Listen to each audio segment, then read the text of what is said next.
শুভ সন্ধিয়া বন্ধু বান্ধৱীসকল, আপোনালোক আটাইকে সন্ধিয়াৰ শুভকামনা জনালোঁ। শ্ৰদ্ধাৰ বন্ধু বান্ধৱীসকল, মই পুনৰবাৰ সৰাফুলৰ নতুন এটি অংশলৈ আপোনালোকৰ মাজলৈ আহিছোঁ। সৰাফুলৰ নতুন অংশটিৰ নাম হ'ল আনে নজনা কাহিনীবোৰ। আহকচোন সৰাফুলৰ নতুন অংশটিলে আমি একেলগে আগবাঢ়োঁ আৰু অনুভৱ কৰোঁ সৰাফুলৰ অনুভূতিবোৰক।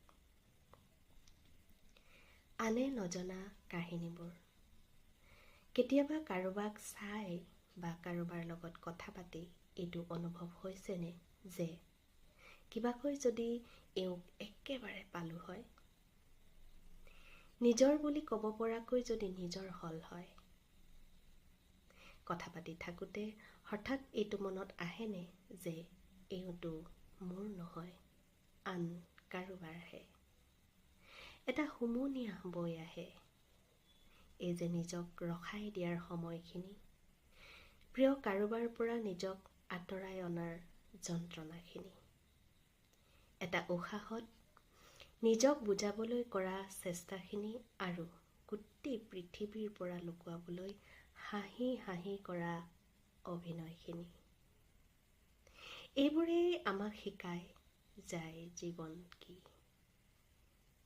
পোৱাবোৰ বাস্তৱ, নোপোৱাখিনি সপোন। সকলো বস্তু বিচাৰিলেই যদি পোৱা হ'লে সেয়া যেন জীৱন হল হয়। সকলো পাৰফেক্টটো কাহিনীতহে হয়। আমি চলি গৈ থাকিম এনেকৈ, কাৰোবাক দূৰৰ পৰা চাই, উশাহৰ লগত অনুভূতিবোৰ ঠেলি, হুমুনিয়াহেৰে আৱেগবোৰ ঢাকি।